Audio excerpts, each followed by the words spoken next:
देवेंद्र कुमार आप सभी को आपके अपने YouTube चैनल सब गणित सीखेगा पर हार्दिक स्वागत करता हूं। आइए आज एक नई टॉपिक के साथ आपके बीच हाजिर हूं और आज हम पढ़ेंगे कि जनगणना, भारत की जो जनगणना है 2011 वाली, उससे संबंधित क्या महत्वपूर्ण सवाल है जो आपके ग्रुप डी एग्जाम में पूछे जा सकते हैं। मैं अभी फ़िलहाल उन्हीं टॉपिक को कवर कर रहा हूँ जिनसे बहुत ही संभावना है कि आपके ग्रुप डी में सवाल फंस सके। तो उसी कड़ी में एक नया वीडियो है भारत की जनगणना के बारे में।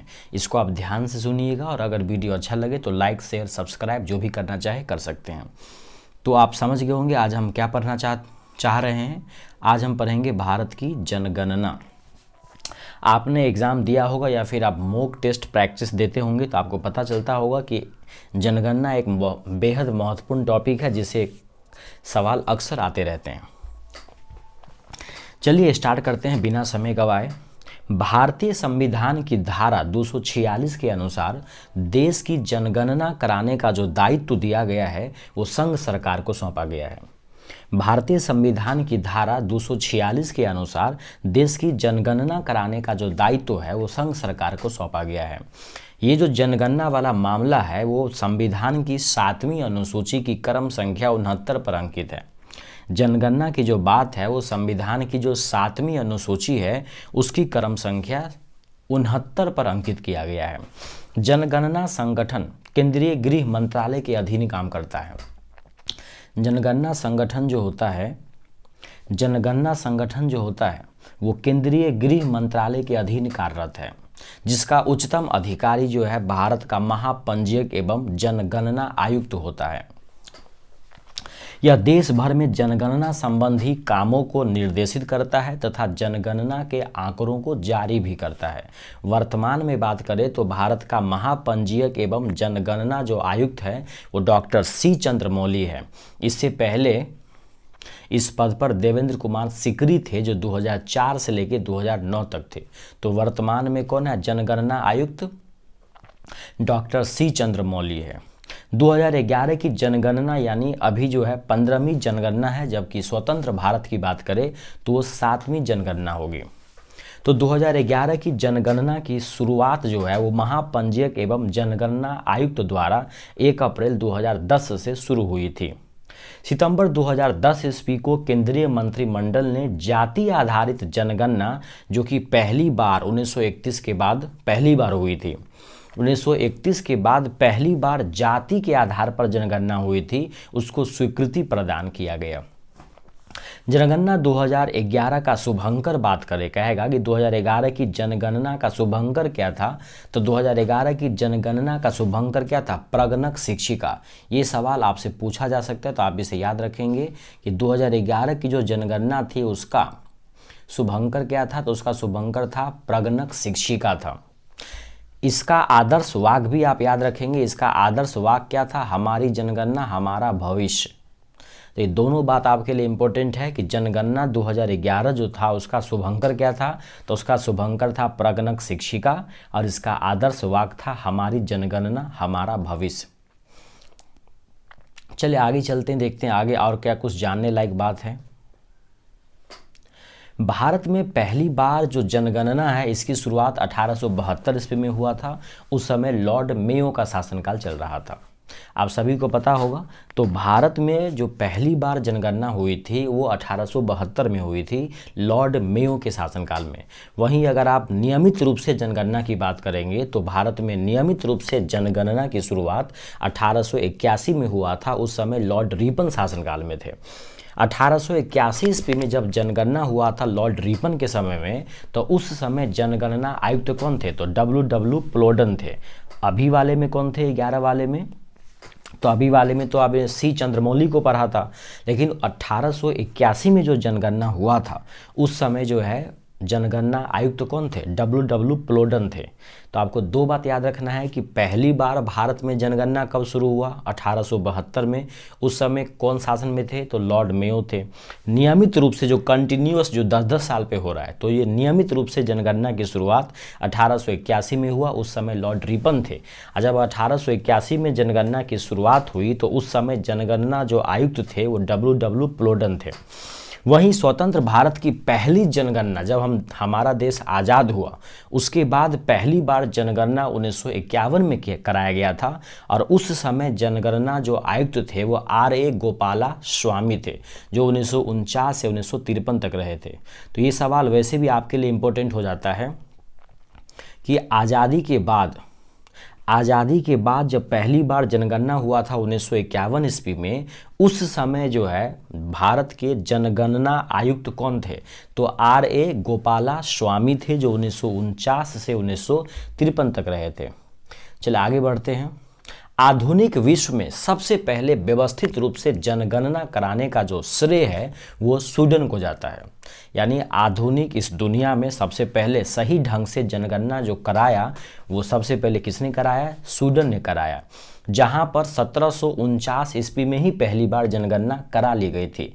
जहां हमारे भारत में 1872 में हुआ था पहली बार, वो भी व्यवस्थित नहीं, व्यवस्थित तो 1881 में हुआ था रिपन के समय में, लेकिन ये देखिए स्वीडन देखिए 1749 ईस्वी में ही पहली बार जनगणना करा ली गई थी। वहीं अगर 10-10 साल पे बोला जाए, जो हम लोग के यहाँ जो अभी दशकीय जनगणना होता है जो 1881 से कंटिन्यू हो गया था, तो भारत में तो आपको पता है कि 1881 से हो गया, लेकिन दशकीय जनगणना की शुरुआत पहली बार अमेरिका से हुआ था 1790 ईस्वी से। दुनिया में पहली बार जनगणना हुआ था स्वीडन में 1749 में, लेकिन 10-10 साल पे जनगणना की शुरुआत पहली बार अमेरिका में हुआ 1790 ईस्वी में।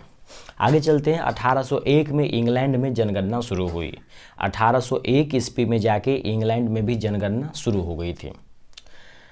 आगे है जनगणना 2011 के तहत देश में पहली बार राष्ट्रीय जनसंख्या रजिस्टर, जिसको हम NPR बोलते हैं, नेशनल पॉपुलेशन रजिस्टर, तैयार किया जा रहा है। जनगणना 2011 के तहत देश में पहली बार क्या हो रहा है? NPR तैयार किया जा रहा है, जिसमें देश के सभी नागरिकों के टोटल 15 रिकॉर्ड को दर्ज किया जा रहा है। इसके अलावा 15 वर्ष एवं उससे ऊपर की वय के सभी नागरिकों का जो बायोमेट्रिक्स आंकड़ा है वो भी एकत्रित किए जा रहे हैं। तो यानी जो NPR है, यानी राष्ट्रीय जनसंख्या रजिस्टर, ये पहली बार 2011 के जनगणना में तैयार किया जा रहा है, जिसमें लोगों से टोटल 15 सवाल पूछे जा रहे हैं और उनको इसमें रिकॉर्ड किया जा रहा है।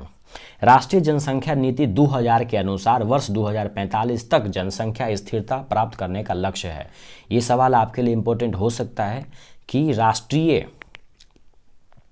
राष्ट्रीय जनसंख्या नीति 2000 जो है, इसके अनुसार ये अनुमान लगाया जाता है कि जिस तीव्र गति से हमारा देश में जनसंख्या बढ़ रहा है वो 2045 तक आते आते एक स्थिरता हम लोग प्राप्त कर लेंगे। चलो आगे चलते हैं। लिखा हुआ है 2001 की जनगणना में भारत का जो प्रशासनिक विभाजन था वो 593 जिलों में था। आपको पता है कि हर 10 साल पे जनगणना होती है, तो 2001 में जो जनगणना कराया गया था उसमें भारत में जो जिलों की संख्या थी वो 593 थी, ऐसे समझिए मोटे तौर पे। जबकि जब 10 साल बाद 2011 में जनगणना हुई तो ये जिला 593 से बढ़कर 640 हो गया। यानी साफ साफ दिख रहा है कि 10 साल के दौरान टोटल 47 नए जिले बने हैं। 10 साल के दौरान कुल, यानी 2001 से लेकर 2011 तक 10 सालों के अंदर टोटल 47 नए जिले बने। यहाँ से आपको सवाल पूछा जाता है, ये आप जरूर याद रखेंगे कि महान विभाजक वर्ष किसे कहते हैं। भारत के जननांकीय इतिहास में 1921 ईस्वी का जो वर्ष है उसको महान विभाजक वर्ष की संज्ञा दी जाती है। ऐसा क्या हुआ था इसमें? 1911 ईस्वी से 1921 ईस्वी के दौरान भारत में जनसंख्या की दशकीय वृद्धि माइनस में चली गई थी, ऋणात्मक हो गई थी, -0.31% हो गया था। फलस्वरूप इस दशक में भारत की जनसंख्या में लगभग 77 लाख की कमी आ गई थी। इसलिए 1921 ईस्वी का जो वर्ष है उसको महान विभाजक का वर्ष कहा जाता है। तो उम्मीद करते हैं ये बात आपको समझ में आ रहा होगा कि 1921 ईस्वी को ही महान विभाजक का वर्ष क्यों कहा जाता है। तो 1911 से जो 1921 का ड्यूरेशन था जनगणना वाला, उसमें देश की जनसंख्या लगभग 77 लाख कम हो गई थी। माइनस यानी वृद्धि हुआ ही नहीं था, नेगेटिव चला गया था, -0.31% कम हो गया था। जनसंख्या में देखा जाए, संख्या में तो लगभग 77 लाख जनसंख्या कम हो गई थी। इसीलिए 1921 ईस्वी को हम लोग क्या बोलते हैं? महान विभाजक का वर्ष बोलते हैं। अगर यहाँ तो आप देख रहे हैं कि 1911 से 21 में तो सबसे कम वृद्धि हुआ, ऋणात्मक चला गया वृद्धि, लेकिन वहीं आप 1961 से 1971 की बात करेंगे तो भारत की जनसंख्या में सबसे ज़्यादा अगर वृद्धि देखी गई तो 1961 से 1971 के दौरान ही देखी गई। चलिए आगे पढ़ते हैं। अब हम कुछ परिभाषाएं पढ़ते हैं। पहला, जनसंख्या घनत्व किसे कहते हैं, डेंसिटी ऑफ पॉपुलेशन किसको बोलते हैं। एक फार्मूला है, इसको आप देख सकते हैं कि जनसंख्या जो घनत्व है वो कुल जनसंख्या बट्टा कुल क्षेत्रफल, यानी प्रति इकाई क्षेत्रफल पे कितने लोग रह रहे हैं, यानी कितना ज़मीन है और उसके ऊपर कितने लोग रह रहे हैं, उसी को हम बोलते हैं जनसंख्या घनत्व। आपको पता ही होगा कि सबसे ज़्यादा जो जनसंख्या घनत्व है वो अपने बिहार राज्य में है, और यूटी में बात करें तो दिल्ली में है, उसको आगे अभी पढ़ेंगे। तो या फिलहाल याद रखिए कि जो जनसंख्या घनत्व है वो जनसंख्या घनत्व का मतलब होता है प्रति वर्ग किलोमीटर में निवास करने वाले लोगों की संख्या। यहाँ पे इस फार्मूला को आप याद रख सकते हैं, चाहे तो इसे समझने वाली बात है। जनसंख्या घनत्व का मतलब होता है कुल जनसंख्या बट्टे कुल क्षेत्रफल, यानी जो भी आपके पास ज़मीन है उसके ऊपर कितने लोग निवास करते हैं। आगे पढ़ते लिंगानुपात, सेक्स रेशियो। 1000 पुरुषों की तुलना में कितनी स्त्रियां हैं, या 1000 पुरुषों पर कितनी महिलाएं हैं, इसी को बोलते हैं लिंगानुपात या सेक्स रेशियो। आपको पता होगा सबसे ज़्यादा लिंगानुपात कहाँ है, केरला में है। तो वही कह रहे थे, लिंगानुपात बोले तो प्रति 1000 पुरुषों की तुलना में स्त्रियां वहाँ पे कितनी हैं, उसी को बोलते हैं लिंगानुपात। लिंगानुपात निकालना है तो आप क्या करेंगे, स्त्रियों की संख्या लिख लो पहले, कितने पुरुष पर कितना स्त्री है, पुरुषों पर कितने स्त्रियां हैं। तो आप याद रखेंगे कि लिंगानुपात मतलब हुआ स्त्रियों की संख्या बट्टे पुरुषों की संख्या, और ये आपको 1000 पे काउंट करना होता है तो गुने 1000 कर देंगे। तो लिंगानुपात हो गया आपको स्त्रियों की संख्या बट्टे पुरुषों की संख्या गुने 1000, तो ये आपको आ जाएगा लिंगानुपात। अब है शिशु लिंगानुपात का मतलब, यहाँ भी सेम ही है, बस हम 0 से लेकर 6 वर्ष में देखेंगे, यानी 0 से लेकर 6 साल में कितनी लड़कियां हैं और उसके बट्टे में कितने लड़के हैं। ऐसे कहें तो 0 से 6 साल में कितने लड़का हैं और उसके ऊपर या उसके बदले में कितनी लड़कियां हैं 0 से 6 साल की, गुने 1000, यही होता है शिशु लिंगानुपात। दोनों सेमी है, बस खाली यहाँ पे उम्र का ध्यान रखना है। अब लिटरेसी रेट देखते हैं, साक्षरता दर। आपको पता है सबसे ज़्यादा साक्षरता कहाँ पे है, केरल के अंदर।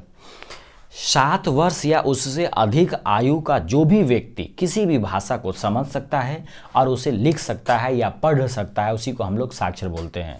भारतीय गवर्नमेंट के हिसाब से 7 या 7 वर्ष से अधिक आयु का जो भी व्यक्ति किसी भाषा को समझ सकता है और उसे लिख या पढ़ सकता है, उसी को हम लोग साक्षर बोलते हैं।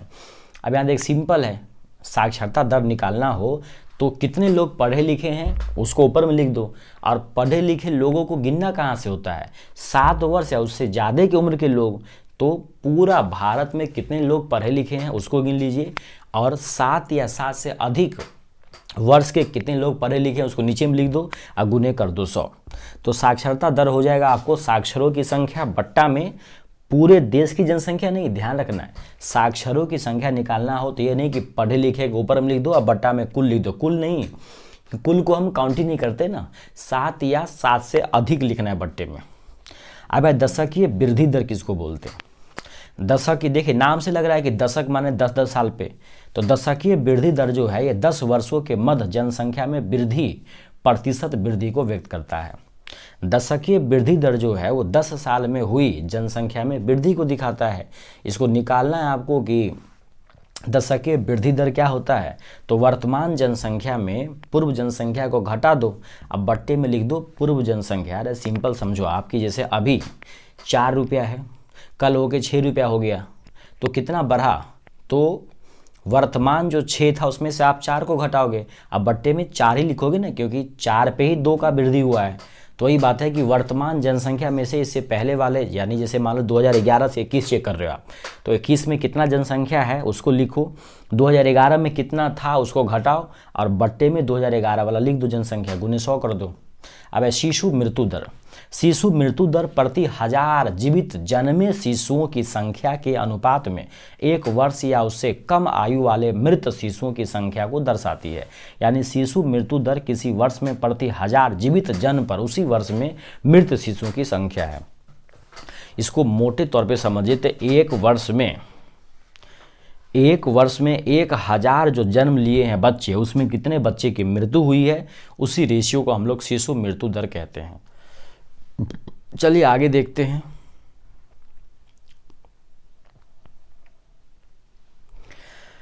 अब 2011 का जो जनगणना था उससे संबंधित कुछ महत्वपूर्ण आंकड़े हैं जो आपके एग्ज़ाम के लिए बेहद ज़रूरी है, तो इसको आप ज़रूर याद रखेंगे, इससे सवाल ज़रूर पूछे जाते हैं, यही आपके काम का है। तो 2011 का जो जनगणना हुआ था उससे संबंधित प्रमुख आंकड़ा में पहला ये है कि 2011 की जनगणना के अनुसार भारत की कुल जनसंख्या जो है वो कितना है देख लीजिए,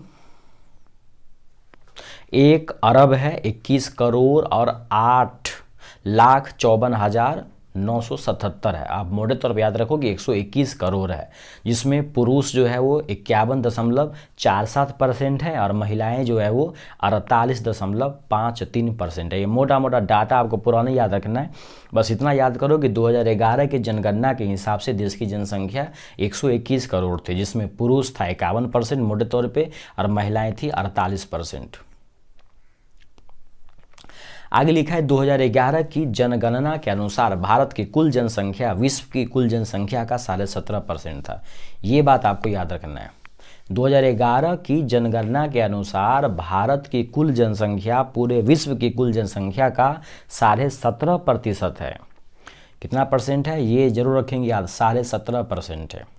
आगे लिखा हुआ है जनसंख्या में वार्षिक वृद्धि दर 1.97 से घटकर 1.64% हो गई है, जबकि जो दशकीय वृद्धि दर है ये भी घटा है। पहले 21.54% था, जिससे घटकर 17.7% हो गया है। ये सवाल इंपॉर्टेंट है कि किस राज्य का दशकीय वृद्धि दर ऋणात्मक रहा है, तो वह है नागालैंड। नागालैंड एक ऐसा राज्य है जिसका दशकीय वृद्धि दर क्या रहा है, ऋणात्मक रहा है।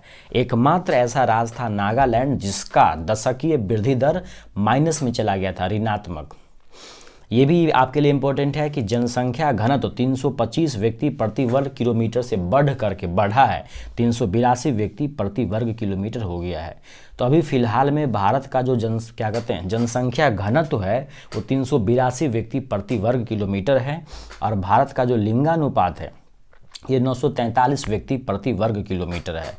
पहले 933 था, बढ़ा है, तो लिंगानुपात 943 हो गया है और जनसंख्या घनत्व 382 हो गया है। ये पूरे भारत की बात कर रहे हैं। शिशु लिंगानुपात कहे तो वो 918 हो गया है घट करके।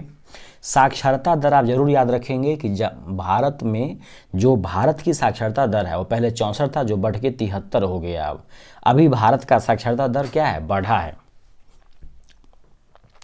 उसी में साक्षरता में अगर पुरुषों की साक्षरता की बात करें तो 75% है, उससे बढ़ करके 80 हो गया। पहले 75 था, अब 80.9% हो गया है, जबकि महिला साक्षरता दर लगभग 65% हो गया, 64.6%।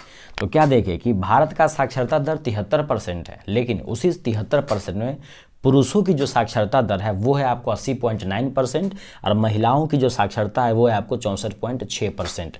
ग्रामीण क्षेत्र में न्यूनतम साक्षरता दर वाला राज्य अगर देखा जाए तो आंध्र प्रदेश है। वैसे कम साक्षरता तो बिहार का है, लेकिन ग्रामीण क्षेत्र में बात किया जाए, ग्रामीण क्षेत्र में तो सबसे न्यूनतम साक्षरता वाला जो राज्य है वो आंध्र प्रदेश है, जहाँ पे 60.4% है। शहरी क्षेत्र में अगर देखा जाए तो सबसे कम साक्षरता वाला राज्य यूपी है। शहरी क्षेत्र में कहा जाए तो सबसे कम साक्षरता वाला राज्य कौन है, यूपी है, जहाँ पे 75.1% है। ग्रामीण क्षेत्र में सर्वाधिक साक्षरता वाला राज्य केरल है, जहाँ पे 100% साक्षरता मानी जाती है, लेकिन वैसे वहाँ पे है 93%। तो ग्रामीण क्षेत्र में सर्वाधिक साक्षरता वाला राज्य कौन है, केरला है। देश में अब तक पूर्ण साक्षर घोषित किए जाने वाला एकमात्र राज्य केरला है। पूर्ण साक्षर का मतलब हुआ कि वैसा राज्य जहां पर 90% से ज़्यादा लोग साक्षर हो गए हों। तो देश में अभी तक पूरी तरीके से साक्षर घोषित किए जाने वाले एकमात्र राज्य कौन है, केरला है, जहां पे 93% साक्षरता है। जनगणना 2011 के अनुसार देश में अनुसूचित जाति के व्यक्तियों की कुल संख्या 20.14 करोड़ है। ये आप जरूर याद रखेंगे। 2011 के जनगणना के अनुसार देश में जो एससी है, अनुसूचित जाति जो है, अनुसूचित जाति की जो संख्या है वो कितना है, 20.14 करोड़ है, जो देश की कुल जनसंख्या का 16.6% है। ठीक है, तो अनुसूचित जाति की संख्या 20.14 करोड़ है, जो पूरे देश की जनसंख्या का 16.6% है। 2011 में अगर बात करें तो जो अनुसूचित जातियां थी उसका लिंगानुपात 945 था। अनुसूचित जातियों की संख्या तो है 16.6%, जो कि लगभग 20.14 करोड़ होता है, लेकिन जो अनुसूचित जाति है एससी, उसका लिंगानुपात 945 है।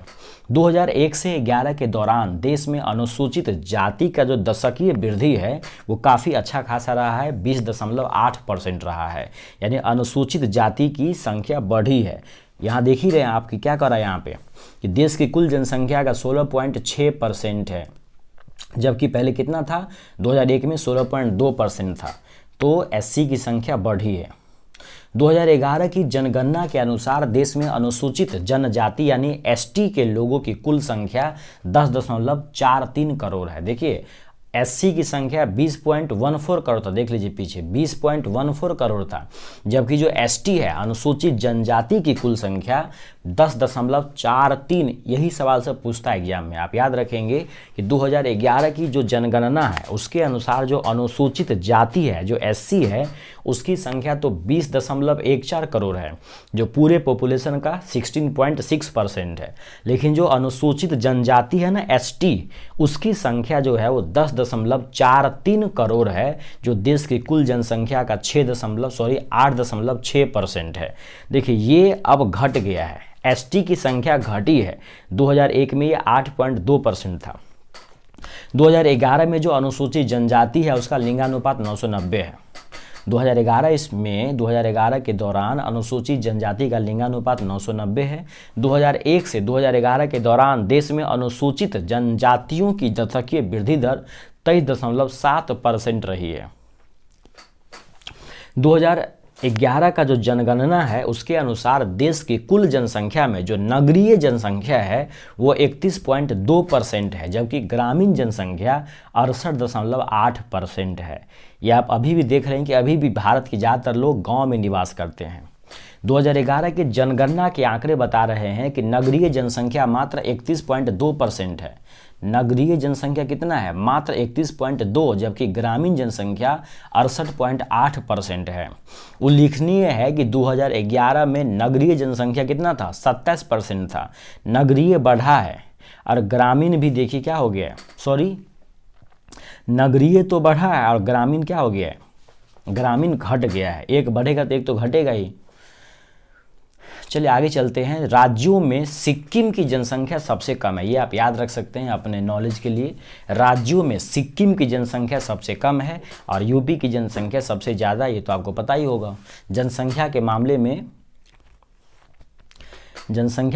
क्या बोला है, राज्यों में सिक्किम की जनसंख्या सबसे कम है। इसकी जनसंख्या से कम जनसंख्या वाले 4 केंद्र शासित प्रदेश हैं। राज्य में सबसे कम तो हो जाएगा सिक्किम, लेकिन इससे भी कम जनसंख्या में कुछ यूटी है, अंडमान निकोबार, दादर नगर हवेली, दमन व द्वीप एवं लक्षद्वीप, यानी सिक्किम बड़ा है, उससे छोटा अंडमान निकोबार है, फिर दादर नगर हवेली है, उसके बाद दमन व द्वीप, उसके बाद लक्षद्वीप है। लेकिन देखिए राज्य में सबसे कम जनसंख्या वाला सिक्किम ही है, उसके बाद बाकी यूटी वगैरह आ जाते हैं। आगे पढ़ते हैं जनसंख्या। अब यहाँ से सवाल आपको जरूर आएंगे एग्जाम में।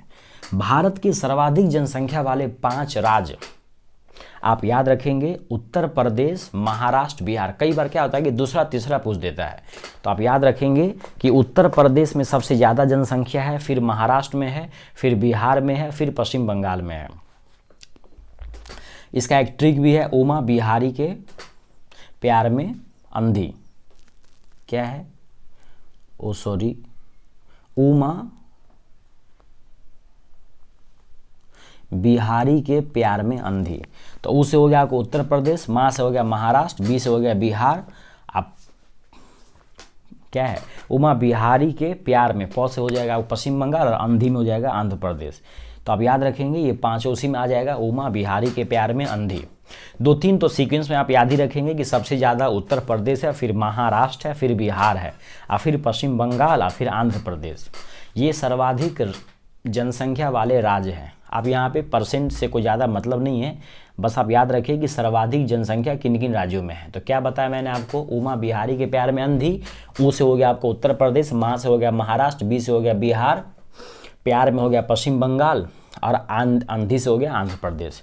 अब ये तो था सबसे अधिकतम, अब न्यूनतम कौन है? तभी आपने पढ़ा था कि राज्य में सबसे न्यूनतम जनसंख्या तो सिक्किम का है, उसके बाद कुछ यूटी वगैरह था, तो सिक्किम है, उससे फिर कम कहाँ हो जाएगा मिजोरम में, यानी सबसे कम हो जाएगा सिक्किम में, उससे थोड़ा ज़्यादा मिजोरम में, फिर अरुणाचल प्रदेश, फिर गोवा और नागालैंड।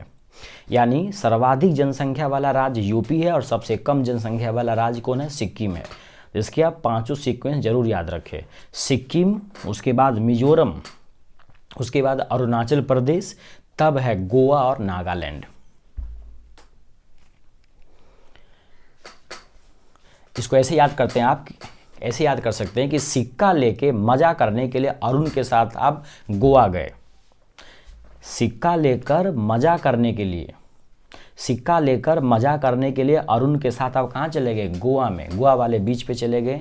तो सिक्का लेके सिक्किम हो जाएगा, मजा मारने के लिए मिजोरम, और अरुण के साथ अरुणाचल प्रदेश, और गोवा तो गोवा ही है। अब मजा कैसे मारेंगे आप जानते ही हैं, तो नागालैंड उसी में आ जाएगा। तो सर्वाधिक जनसंख्या वाला राज्य हो जाएगा यूपी और सबसे कम जनसंख्या वाले राज्य हो जाएंगे सिक्किम। उम्मीद करते हैं यहाँ तक आपको बातें समझ में आ गई होगी। चलिए आगे चलते हैं। अब है दशकीय वृद्धि दर वाले 5 राज्य घटते क्रम में। सबसे ज़्यादा जो दशकीय वृद्धि हुआ है वो मेघालय में हुआ है।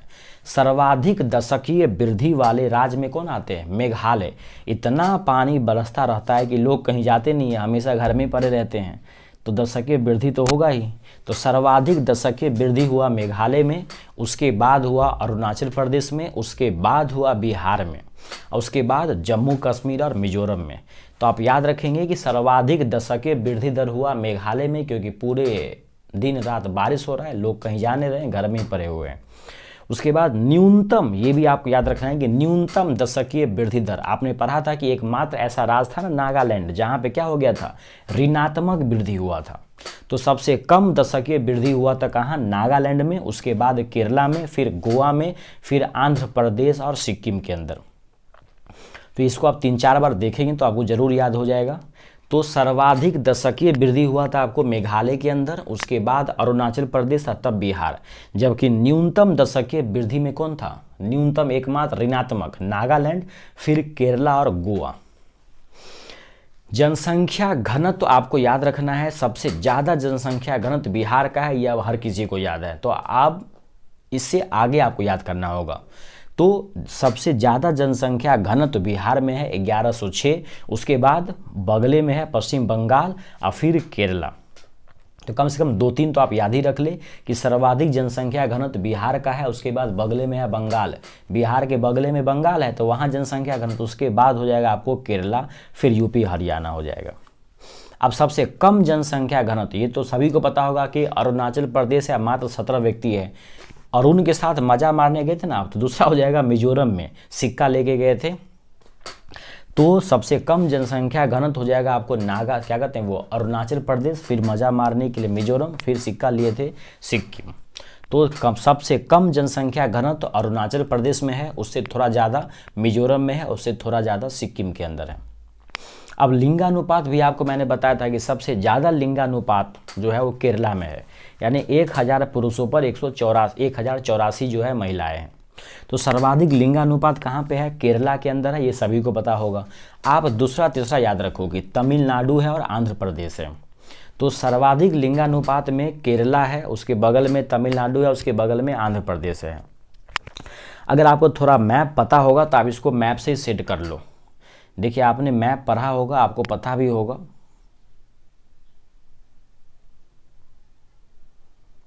ऐसे मैप आप जानते होंगे, और आपको साथ ही ये भी पता होगा कि केरला यहाँ पे है, तमिलनाडु यहाँ पे है और आंध्र प्रदेश यहाँ पे है। देखिए यही सीक्वेंस में भी है। सर्वाधिक लिंगानुपात वाले 5 राज्य में पहले केरला है, उसके बगल में आप ऐसे घूमो, आप इस तरह से ऐसे करके राउंड लगाओ, केरला आता है, उसके बाद आएगा तमिलनाडु, फिर आएगा आंध्र प्रदेश। देखिए दोस्त, कुछ न कुछ जुगाड़ आपको लगाना पड़ेगा तभी याद होगा। तो लिंगानुपात में देखिए, इसको मैप में दिमाग में सेट कर लो कि सबसे बाएं तरफ में क्या था, तमिलनाडु, सॉरी क्या कहते हैं, केरला था, उसके नीचे में तमिलनाडु है, उसके बाद दाएं साइड में आंध्र प्रदेश है। तो ये हो गया आपको सर्वाधिक लिंगानुपात वाले 5 राज्य में से 3 राज्य, केरला है, तमिलनाडु है और आंध्र प्रदेश है। उसके बाद न्यूनतम लिंगानुपात, सबसे कम तो जरूर पूछता है कि हरियाणा है, फिर जम्मू कश्मीर है, फिर सिक्किम है। हरियाणा है, जम्मू कश्मीर और सिक्किम है। सबसे कम लिंगानुपात में हरियाणा है, जम्मू कश्मीर है, फिर सिक्किम है। उसके बाद सर्वाधिक शिशु लिंगानुपात कहाँ पे है, तो अरुणाचल प्रदेश में है। सबसे ज़्यादा जो शिशु लिंगानुपात है वो अरुणाचल प्रदेश में है, उसके बाद मिजोरम में है, उसके बाद मेघालय में है, और ऐसे करके छत्तीसगढ़ और केरला में है। आप 5 और 9 रखिए याद, तो कम से कम 2-3 तो जरूर याद रखिए कि सबसे ज़्यादा जो शिशु लिंगानुपात है वो है सबसे ज़्यादा कहाँ, अरुणाचल प्रदेश में, फिर मिजोरम में, फिर मेघालय में। हम जानते हैं दोस्त कि इसको याद करना थोड़ा कठिन तो जरूर है, लेकिन आप 3-4 बार पढ़ेंगे, देखेंगे वीडियो तो याद जरूर हो सकता है अगर कोशिश करेंगे तो। न्यूनतम शिशु लिंगानुपात, न्यूनतम शिशु लिंगानुपात वाले 5 राज्य, सबसे कम तो हरियाणा में है शिशु लिंगानुपात। यहाँ पे लिंगानुपात भी वैसे कम है दोस्त, हरियाणा में लिंगानुपात भी कम है और शिशु लिंगानुपात भी कम है। तो शिशु लिंगानुपात सबसे कम है हरियाणा में, फिर है पंजाब में उससे ज़्यादा थोड़ा, फिर उसे थोड़ा ज़्यादा जम्मू कश्मीर में है, और इसी तरह राजस्थान और गुजरात में भी है। साक्षरता के देखिए यहाँ से सवाल पूछता है, सबसे ज़्यादा साक्षरता जो है केरला में है, और ज़्यादा साक्षर होंगे तो आपको मज़ा आएगा तो मिजोरम में, फिर जाएंगे आप गोवा। तो सर्वाधिक साक्षरता जो है वो कहाँ पे है, केरला के अंदर है, फिर मज़ा आएगा मिजोरम में, फिर गोवा में, मज़ा आएगा आपको गोवा में। सर्वाधिक साक्षरता वाले जो राज्य हैं परसेंटेज में वो केरला है, मिजोरम है और गोवा है। न्यूनतम साक्षरता में अपना बिहार टपक जाता है। न्यूनतम साक्षरता वाला कौन है, बिहार, उसके बाद अरुणाचल प्रदेश, हार गया अरुण राजा के स्थान पर। न्यूनतम साक्षरता था ना तो हार, न्यूनतम साक्षरता में हार गया अरुण राजा के स्थान पे जाके। तो न्यूनतम साक्षरता में बिहार हो जाएगा, अरुणाचल प्रदेश हो जाएगा और राजस्थान हो जाएगा। तो याद रखेंगे न्यूनतम साक्षरता था, कम साक्षरता था, इसीलिए हारा अरुण राजा के स्थान पर। तो बिहार हो जाएगा, अरुणाचल प्रदेश हो जाएगा और राजस्थान, ऐसे करके आगे भी है झारखंड और आंध्र प्रदेश जब तेलंगाना था तब। सर्वाधिक पुरुष साक्षरता, जहाँ पे साक्षरता ज़्यादा होगा वहीं पे पुरुष का भी ज़्यादा होगा।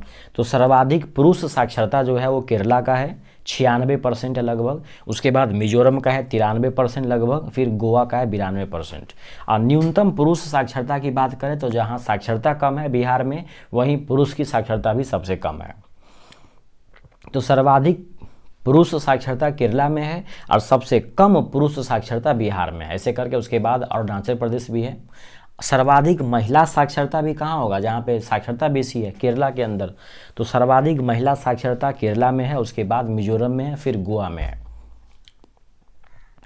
आगे देखते हैं। न्यूनतम महिला साक्षरता, जहाँ पे साक्षरता कम होगा वहीं पे पुरुष महिला भी कम होंगे।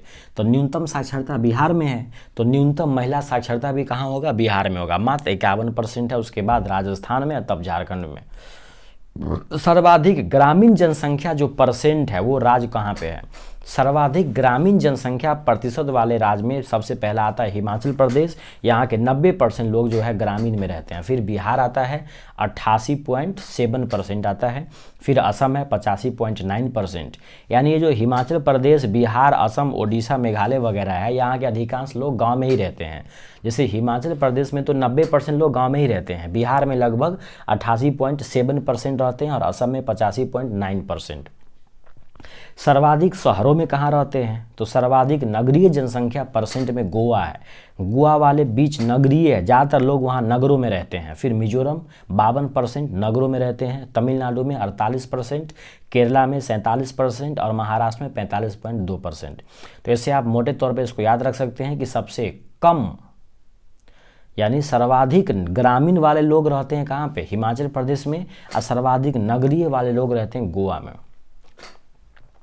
वो तो था दोनों परसेंट में, लेकिन यहाँ पे लिखा है सर्वाधिक नगरीय जनसंख्या वाले 5 राज्य, यहाँ परसेंट की बात नहीं हो रहा है। सर्वाधिक नगरीय जनसंख्या में महाराष्ट्र सबसे पहले नंबर पे है, फिर उत्तर प्रदेश है, फिर तमिलनाडु आता है।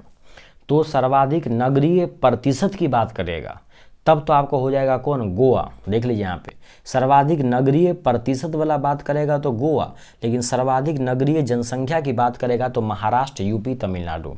और न्यूनतम नगरीय जनसंख्या में सिक्किम आता है। न्यूनतम नगरीय जनसंख्या में सिक्किम आएगा, उसके बाद आंध्र प्रदेश आएगा। अब SC ST थोड़ा सा ध्यान रखेंगे आप, यहाँ से भी सवाल पूछा जाता है। सर्वाधिक जो SC की जनसंख्या है, सबसे ज़्यादा SC कहाँ है, पंजाब में है। इसको आप जरूर याद रखेंगे। सर्वाधिक SC कहाँ है, पंजाब के अंदर है। सर्वाधिक SC कहाँ पे है, पंजाब के अंदर। उसके बाद आता है हिमाचल प्रदेश में। लेकिन ये देखिए परसेंट की बात नहीं कर रहे हम, सर्वाधिक SC जनसंख्या प्रतिशत वाला ही बात कहाँ, ये परसेंट वाला ही बात कर रहे हैं। एगो बिना परसेंट वाला भी आएगा। तो सर्वाधिक अनुसूचित जाति जनसंख्या प्रतिशत वाले 5 राज्य हो जाएंगे, पंजाब, हिमाचल प्रदेश, पश्चिम बंगाल, यूपी और हरियाणा। उसके बाद है आपको अगला सर्वाधिक अनुसूचित जाति जनसंख्या। वहाँ देखिए पहला में था सर्वाधिक SC प्रतिशत था आपको पंजाब में, सर्वाधिक SC जनसंख्या है यूपी में। जहाँ पे जनसंख्या ज़्यादा वहाँ पे SC भी ज़्यादा, तो SC सबसे ज़्यादा है आपको यूपी में, उसके बाद पश्चिम बंगाल में। ये जनसंख्या की बात कर रहे हैं। लेकिन सर्वाधिक SC का परसेंट वाला बात करेंगे तो पहला हो जाएगा पंजाब, फिर हिमाचल प्रदेश। प्रतिशत में पंजाब और हिमाचल प्रदेश हो जाएगा, और SC जनसंख्या में यूपी और पंजाब, यूपी और पश्चिम बंगाल हो जाएंगे। उसके अलावा बिहार, तमिलनाडु भी है।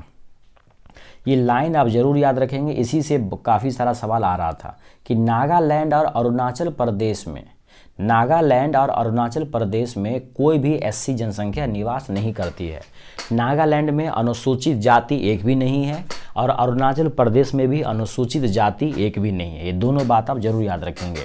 कौन ऐसे 2 राज्य हैं जहां पर SC की जनसंख्या शून्य है, तो नागालैंड और अरुणाचल प्रदेश। नागालैंड और अरुणाचल प्रदेश। आगे लिखा है सबसे ज़्यादा ST कहाँ रहता है, वो था अभी SC की बात कर रहे थे हम।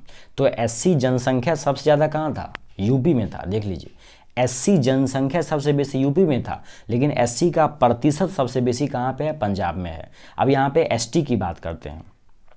तो सबसे ज़्यादा ST जनसंख्या कहाँ है, मध्य, जहाँ पे जंगल होगा वहीं होगा क्या कहते हैं, अनुसूचित जनजाति जो ट्राइब होते हैं, शेड्यूल्ड ट्राइब, ये कहाँ रहेंगे सबसे ज़्यादा, तो जंगल वाले में तो मध्य प्रदेश, उसके बाद महाराष्ट्र, फिर ओडिशा। तो सर्वाधिक जो ST वाले लोग रहते हैं वो मध्य प्रदेश में रहते हैं, उसके बाद महाराष्ट्र में, फिर ओडिशा, राजस्थान, गुजरात में। यहाँ क्या रखना याद आपको कि झारखंड एक ऐसा राज्य है, झारखंड में जो ST संख्या है वो लगभग 6ठे स्थान पर है। यानी कहेगा कि ST जनसंख्या के मामले में झारखंड का 6ठा। यहाँ पे आप देख रहे हैं ना कि सबसे ज़्यादा ST जो है वो मध्य प्रदेश में है, फिर महाराष्ट्र में है, फिर ओडिशा, राजस्थान, गुजरात, ये तो 5 तक लिखा हुआ है। तो 6वां नंबर झारखंड का आता है। यानी सर्वाधिक ST जनसंख्या के मामले में झारखंड 6ठे नंबर पे आते हैं, जहां पर 86,45,042 जनसंख्या है। सर्वाधिक ST जनसंख्या प्रतिशत वाला बात करें, वैसे सबसे ज़्यादा ST बोलेगा तो कहाँ है, तो बोलते जंगल में रहेंगे ना सबसे ज़्यादा ST, तो ST हो जाएगा मध्य प्रदेश, महाराष्ट्र, उसके बाद कौन था, ओडिशा। मध्य प्रदेश, महाराष्ट्र और ओडिशा था। लेकिन यहाँ पे कह रहा है कि सर्वाधिक ST का प्रतिशत कहाँ पे है, तो सर्वाधिक ST का प्रतिशत है मिजोरम में, उसके बाद नागालैंड, फिर मेघालय में है। ST जनसंख्या प्रतिशत के मामले में झारखंड को 11वां स्थान मिला है। ST जनसंख्या के मामले में झारखंड को 6ठा स्थान मिला है, लेकिन ST प्रतिशत जनसंख्या के मामले में देखा जाए तो झारखंड को 11वां स्थान मिला है। हरियाणा और पंजाब में कोई भी ST नहीं निवास करती है। हरियाणा और पंजाब में एक भी, इसको आप याद रखेंगे। अभी हम पूछते हैं एक सवाल आपसे, हरियाणा और पंजाब में कोई भी ST निवास नहीं करती है। हरियाणा और पंजाब में एक भी अनुसूचित जनजाति नहीं रहती है। इससे पहले पढ़े थे कि कौन ऐसे राज्य था जहाँ पर एक भी अनुसूचित जाति नहीं रहती थी, तो वो था आपको नागालैंड और अरुणाचल प्रदेश। तो नागालैंड और अरुणाचल प्रदेश में एक भी अनुसूचित जाति निवास नहीं करती है, जबकि हरियाणा और पंजाब में, जो कि जुड़वा राज्य है एक, तो हरियाणा और पंजाब में एक भी अनुसूचित जनजाति निवास नहीं करती है। अब 2011 के हिसाब से हम यूटी को देख लेते हैं। सर्वाधिक जनसंख्या वाला जो यूटी है वो दिल्ली है। सबसे ज़्यादा जनसंख्या वाला जो यूटी है वो दिल्ली है। दूसरे स्थान पर पुदुचेरी आता है और तीसरे स्थान पर चंडीगढ़ आता है। तो सबसे ज़्यादा जनसंख्या वाला अगर केंद्र शासित प्रदेश की बात करें तो वो दिल्ली है। दूसरे स्थान पे आता है पुदुचेरी और तीसरे पे आता है चंडीगढ़। न्यूनतम जनसंख्या की बात करें तो वो आपको कौन सा यूटी है, तो वो है केंद्र शासित प्रदेश लक्षद्वीप। तो आप मोटे तौर पे याद रखेंगे कि सबसे ज़्यादा जनसंख्या वाला केंद्र शासित प्रदेश दिल्ली है और सबसे कम जनसंख्या वाला केंद्र शासित प्रदेश क्या है, लक्षद्वीप है। क्या है, लक्षद्वीप है। सर्वाधिक दशकीय वृद्धि वाले केंद्र शासित प्रदेश जो है दादर नगर हवेली है, जहां पर 55.9% वृद्धि हुआ था।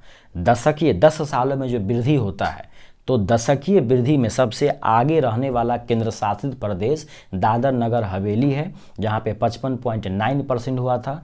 दूसरे स्थान पे आपको आता है कौन, दमन व दीव, और तीसरे स्थान पे आता है पुदुचेरी। सबसे कम दशकीय वृद्धि वाला कोई यूटी है तो वो लक्षद्वीप है। सबसे ज़्यादा तो हो जाएगा आपको कौन, दादर नगर हवेली, और सबसे कम दशकीय वृद्धि जो हुआ है वो लक्षद्वीप में हुआ है। सर्वाधिक, यहाँ आप एक बात ध्यान रखेंगे, यहाँ ध्यान क्या रखना है आपको, सर्वाधिक पुरुष साक्षरता। थोड़ा सा और पीछे आते हैं, यहाँ देखिए सर्वाधिक जनसंख्या घनत्व वाले जो यूटी हैं वो दिल्ली है। पूरे राज्य और यूटी सब मिला के बोलेगा तो भी दिल्ली होगा, क्योंकि राज्य में बिहार है जो कि 11,006 है लगभग, लेकिन यहाँ पे 1106 है, लेकिन यहाँ 11,320 है। तो अगर ऑप्शन में राज्य और यूटी दोनों दिया हो तब आपको दिल्ली मारना है। सर्वाधिक जनसंख्या घनत्व वाले, सर्वाधिक जनसंख्या घनत्व वाले केंद्र शासित प्रदेश नई दिल्ली है या दिल्ली है, जहां पर 11,320 जनसंख्या घनत्व है। तथा सबसे कम जनसंख्या घनत्व वाला जो केंद्र शासित प्रदेश है वो अंडमान निकोबार द्वीप समूह है, जहां का जनसंख्या घनत्व मात्र 46 है। जनसंख्या घनत्व में दूसरा स्थान चंडीगढ़ का आता है, यानी केंद्र शासित प्रदेश में देखा जाए तो सबसे ज़्यादा जनसंख्या घनत्व दिल्ली का है और उसके बाद दूसरे नंबर पे चंडीगढ़ का है। सर्वाधिक लिंगानुपात क्या है, पुदुचेरी का है। सर्वाधिक लिंगानुपात वाला जो केंद्र शासित प्रदेश है वो कौन है, पुदुचेरी है। सर्वाधिक लिंगानुपात वाला जो केंद्र शासित प्रदेश है वो पुदुचेरी है, जबकि सबसे कम लिंगानुपात वाला जो केंद्र शासित प्रदेश है वो दमन व दीव है। कौन है, दमन व दीव है। लिंगानुपात में दूसरा स्थान लक्षद्वीप का आता है। सबसे ज़्यादा लिंगानुपात मैंने आपको बताया पुदुचेरी का है, 1037 है। सर्वाधिक लिंगानुपात पुदुचेरी का है 1037, जबकि दूसरे स्थान पे लिंगानुपात लक्षद्वीप का है। सर्वाधिक शिशु लिंगानुपात की बात करें तो उसमें यूटी कौन सा है, अंडमान निकोबार है। सर्वाधिक शिशु लिंगानुपात वाला जो केंद्र शासित प्रदेश है वो अंडमान निकोबार है, और सबसे कम शिशु लिंगानुपात वाला जो केंद्र शासित प्रदेश है वो दिल्ली को माना जाता है। सबसे कम शिशु लिंगानुपात, शिशु लिंगानुपात के मामले में दूसरे स्थान पर पुदुचेरी है। दोस्तों यहाँ पे थोड़ा सा उलटफेर जरूर है, लेकिन इसको आप ध्यान से 2-3 बार पढ़ेंगे तो माइंड में मेन चीज़ जरूर बैठ सकती है। सर्वाधिक साक्षरता प्रतिशत वाला जो केंद्र शासित प्रदेश है वो लक्षद्वीप है। सर्वाधिक साक्षरता प्रतिशत, जैसे सर्वाधिक साक्षरता ना केरला, उसी प्रकार से यहाँ पे है सर्वाधिक साक्षरता प्रतिशत वाला जो यूटी है ना केंद्र शासित प्रदेश वो लक्षद्वीप है, 91.8% है। और सबसे कम साक्षरता प्रतिशत वाला जो राज्य है या यूटी है, खास करके अब यूटी की बात कर रहे हैं, तो वो जो केंद्र शासित प्रदेश है वो दादर नगर हवेली है, सबसे कम वाला। यानी सर्वाधिक साक्षरता प्रतिशत वाला केंद्र शासित प्रदेश लक्षद्वीप है और न्यूनतम साक्षरता प्रतिशत वाला केंद्र शासित प्रदेश दादर नगर हवेली है। साक्षरता प्रतिशत में दूसरा स्थान दमन व दीव का है। सर्वाधिक पुरुष साक्षरता वाला जो केंद्र शासित प्रदेश है वो लक्षद्वीप है, जबकि न्यूनतम पुरुष साक्षरता जो है वो दादर नगर हवेली है, यूटी में। सर्वाधिक महिला साक्षरता लक्षद्वीप के अंदर है। सर्वाधिक महिला साक्षरता वाला जो यूटी है, यूटी माने केंद्र शासित प्रदेश, ये कौन सा है, तो वो लक्षद्वीप का है। और न्यूनतम महिला साक्षरता जो है वो किसका है, तो वो दादर नगर हवेली का है। महिला की बात करें तो केंद्र शासित प्रदेशों में सर्वाधिक नगरीय जनसंख्या एवं नगरीय जनसंख्या प्रतिशत दिल्ली का है। दोनों में दिल्ली का ही है। केंद्र शासित प्रदेशों में सर्वाधिक नगरीय जनसंख्या एवं नगरीय जनसंख्या प्रतिशत दिल्ली का है तथा न्यूनतम नगरीय जनसंख्या प्रतिशत अंडमान निकोबार द्वीप समूह का है। जनसंख्या की दृष्टि से सबसे छोटा यूटी जो है वो लक्षद्वीप है। इसको आप याद रख सकते हैं। जनसंख्या की दृष्टि से सबसे छोटा यूटी कौन है? लक्षद्वीप है। सर्वाधिक एससी जनसंख्या, ये भी इंपॉर्टेंट है आपके लिए, सर्वाधिक अनुसूचित जाति जनसंख्या प्रतिशत वाला जो यूटी है वो चंडीगढ़ है। लेकिन दिल्ली सर्वाधिक एससी जनसंख्या, एससी का जनसंख्या सबसे बेसी दिल्ली में है, लेकिन एससी का जो प्रतिशत है वो सबसे ज़्यादा कहाँ पे है? चंडीगढ़ में है। यानी सर्वाधिक अनुसूचित जाति जो प्रतिशत में है वो तो चंडीगढ़ में है, लेकिन अनुसूचित जाति का जो जनसंख्या है वो सबसे ज़्यादा दिल्ली में है। लक्षद्वीप तथा अंडमान निकोबार द्वीप समूह में कोई भी अनुसूचित जाति निवास नहीं करती है। ये भी आप याद रखेंगे कि लक्षद्वीप और अंडमान निकोबार द्वीप समूह जो वहाँ पर कोई भी अनुसूचित जाति निवास नहीं करती है। सर्वाधिक जो एसटी है, अनुसूचित जनजाति, तो सर्वाधिक एसटी जनसंख्या प्रतिशत वाला जो यूटी है वो लक्षद्वीप है। यानी कौन केंद्र शासित प्रदेश है जहाँ पे सबसे ज़्यादा अनुसूचित जनजाति है? तो वो है आपको लक्षद्वीप। वहीं पर सबसे ज़्यादा जनसंख्या बोला जाए, ये तो प्रतिशत में था लक्षद्वीप, जनसंख्या में सबसे बेसी दादर नगर हवेली है। यानी एसटी का जनसंख्या सबसे बेसी दादर नगर हवेली में है और एसटी का प्रतिशत में जनसंख्या सबसे बेसी कहाँ है? लक्षद्वीप में है। दिल्ली हुआ, चंडीगढ़ हुआ, पुदुचेरी हुआ, यहाँ पर कोई भी अनुसूचित जनजाति नहीं रहती है। दिल्ली में, चंडीगढ़ में और पुदुचेरी में कोई भी अनुसूचित जनजाति निवास नहीं करती है। कोई भी अनुसूचित जनजाति निवास नहीं करती है। तो दोस्तों ये था आपको पूरा जनसंख्या का कंप्लीट सिनेरियो। इस वीडियो का आप 2-3 बार देखिए। 2011 की जनगणना संबंधी जो भी बातें थी उसको मैंने पूरा करने का कोशिश किया है। इसको 2-3 बार देखिए और अगर वीडियो आपको अच्छा लगता है तो लोगों को शेयर कीजिए, लाइक सब्सक्राइब कीजिए ताकि मेरा मोटिवेशन बने और हम इसी तरीके से इम्पोर्टेंट जो भी टॉपिक है लुसेंट का, जहां से एग्ज़ाम में सवाल आते ही आते हैं, उनको हम जल्दी से जल्दी कवर कराने की कोशिश करें। आपका सपोर्ट रहा तो हम जल्दी से सारे लुसेंट के इम्पोर्टेंट टॉपिक को कवर कर देंगे। बाकी आपको कुछ सुझाव हो तो आप कमेंट बॉक्स में ज़रूर बताएं कि आप अगला वीडियो किस टॉपिक पे चाहते हैं। तब तक के लिए अपना ख्याल रखिए। मिलते हैं किसी अगले वीडियो में। नमस्कार।